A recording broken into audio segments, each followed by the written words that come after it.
ছেলের চোখে ঘুম নেই। কি যে অপূর্ব লাগছে সাকিবের মাকে দেখতে। সাকিবের মায়ের উঠছে নামছে, এইসব দেখে সাকিবের তার মাকে খুব কাছে পাওয়ার ইচ্ছা করছে। কিন্তু সাকিবের মা জেগে গেলেই সর্বনাশ হয়ে যাবে সাকিবের। মনের সাথে যুদ্ধ করে হার মানে যুবক ছেলে সাকিব। কিছুক্ষণ পরে সাকিব হঠাৎ তার মাকে ডাক দেয়। গভীর ঘুমের ভান করে থাকায় বিপাশা কোনো সাড়া দিল না। চোখ মুখ চেপে ছেলের কাণ্ডকীর্তি বোঝার চেষ্টা করছে সে। তখন সাহস করে সাকিব একটু সামনের দিকে এগোলো। বিধবা হওয়ার পর গত 16 বছরের বিপাশার উপর কোনো পুরুষ মানুষের কোনো হাত না পড়ায় বয়সের তুলনায় বিপাশার বেশ টাইট। ব্যবহার না হওয়ায় তেমন একটা নষ্ট হয়নি কোনো কিছু। সাকিবের মা চোখ বন্ধ করে ঘুমিয়ে আছে ভেবে আরো কিছু করার শুরু করলো সাকিব। শিউরে উঠলেও কোনো মতে চাপা দেওয়ার চেষ্টা করে বিপাশা। সে যে জেগে আছে, ছেলেকে জানতে দেওয়া যাবে না, তা না হলে তার মজাটাই মাটি হয়ে যাবে।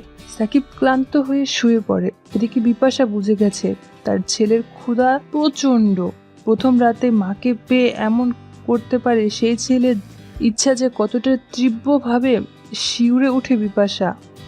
যাক, প্রথম রাতে এর থেকে বেশি কিছু আর করার দরকার নেই, বাকিটা আগামীকাল রাতে দেখা যাবে ভেবে ঘুমিয়ে যায় বিপাশা।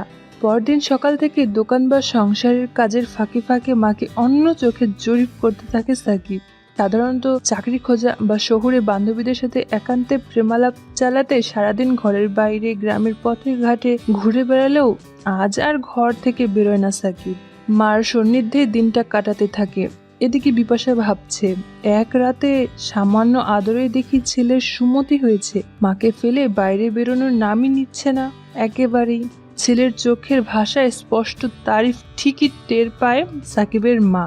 অবশ্য এমন মায়ের তারিফ যে কোনো ছেলেই করবে। মায়া করা বাঙালির ললনা মার ইচ্ছাটা বয়সের সাথে আরো যেন রসিয়ে উঠেছে দিন দিন। বিধবা মায়ের জ্বালা যে এখনো কতটা সুতীব্র গত রাতেই সাকিব বুঝেছে। অন্যদিকে সত্যি বলতে কি, তার মা বিপাশার মতো এমন সুশ্রী গঠনের আবেদনময়ী নারী সে আগে কখনো ভোগ করে নাই সাকিব। বিভিন্ন বয়সের নারীর সাথে পড়লেও তার মায়ের মতো এমন খানদানি মহিলা কখনো সে চোখে দেখেনি। তার মা যে সঙ্গী হিসেবে একেবারে সেরা মানের, সে বিষয়ে কোনো সন্দেহই নেই সাকিবের। ছেলের আচার আচরণে বিপাশা বোঝে, তাকে কাছে পেতে উন্মুখ হয়ে আছে তার সাকিব। বিপাশার এতে আপত্তি নেই, বরং সে খুশি ছেলেকে বশ করে নিজের কাছে রাখার মোক্ষম হাতিয়ার পেয়েছে সে। যত বেশি ছেলেকে ইশারা দেবে তত বেশি মার প্রেমে পড়বে সাকিব, এমনটা ভাবতে থাকে বিপাশা। তাই সারাদিন সাকিবের সামনে নানাভাবে নিজেকে উপস্থাপনা করে বিপাশা। ঝাড়ু দেওয়া বা খাবার সামনে ভাত তরকারি বেড়ে দেওয়ার নামে ঝুঁকে পড়ে ছেলের দৃষ্টি নিজের দিকে নেয় সে। দুপুরের পর সাকিবের মা মুদির দোকানে ব্যবসার কাজে বসলে মা ছেলের পারস্পরিক ছলাকলায় ছেদ পড়ে। সাকিব বাসায় কিছু করার নাই দেখে সাকিব ঘুরতে বেরিয়ে যায়। ঘোরাফেরা করে রাতে ঘরে ফিরে সাকিব। ততক্ষণে দোকান বন্ধ করে তার মা রান্নাঘরে রাতের খাবার সাজিয়ে বসে আছে। খেয়ে দিয়ে উপরের তলায় উঠে ছাদে থাকা তার চৌকিতে শুয়ে সিগারেট টানতে টানতে নিজের অজান্তে ঘুমিয়ে পড়ে সে। গত 2 রাতের মতো সে রাতেও বৃষ্টি ছিল না। হঠাৎ সাকিবের মায়ের তীক্ষ্ণ চিল্লানির আওয়াজে ঘুম ভেঙে যায় সাকিবের। উঠে দেখে তার মা ঘর থেকে ছুটে বেরোচ্ছে ছাদে। মার পরনে তখন কেবল একটা ওই আর কি একরাশ এলো চুল, খোপা ছাড়া করে শ্যামলা দেহ নিয়ে চেঁচি ঘর ছেড়ে বেরিয়ে আসছে সাকিবের মা। কোনো কিছু দেখে বেশ ভয় পেয়েছে বোধহয়। সাকিব তার মাকে জিজ্ঞাসা করলো, কি হলো মা, এমন চেঁচাচ্ছ কেন, কি হয়েছে বলো দেখি। একথা শুনে সাকিবের মা হঠাৎ জড়িয়ে ধরে 2 হাতে। সাকিবের শরীর কেমন একটা শিহরণ খেয়ে গেল। সাকিবের মা ঢং করে বলে, সাকিব বাবা দেখ তো, ঘরের কি যেন একটা আছে কালোর মতো, আমি খুব ভয় পাচ্ছি। মাকে জড়িয়ে ধরতে ভালো লাগলেও ছেলে মাকে ছাদে রেখে মার ঘরের ভেতরে যায় ব্যাপারটা দেখতে।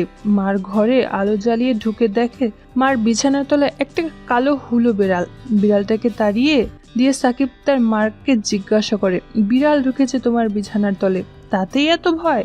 তোমায় কতবার বলেছি দরজা ঠিক করে বন্ধ করবে। সাকিবের মা কপট রাগ দেখিয়ে সাকিবকে বলে, তুই হাসছিস? আমি তো ভয়ে মরেই যেতাম। ভাগ্যিস তুই ঘরে ছিলি। সাকিব বলল, কেন মা? এতদিন তো আমি ছিলাম না। গত 16 বছরে তোমার একলা ঘরে ভয় করেনি বুঝি? সাকিবের মা উদাস হয়ে বলে, এতদিন বিধবা থাকার কষ্টে জীবন আর ভালো লাগেনি রে বাবা। এখন তুই এসেছিস যখন, সব বিপদে আপদে আমাকে আগলে রাখবি তুই। সাকিব তার মাকে বলল, তা তো বটেই, এখন আমি আছি মা, তোমার কিছু হতে দেব না আমি।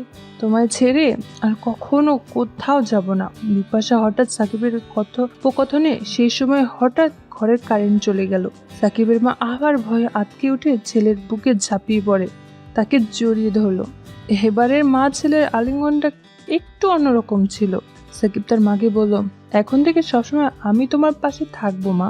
সাকিবের মা সাকিবকে বলল, খুব খুশি হলাম তোর কথায়, অবশ্যই তোর সুমতি হলো।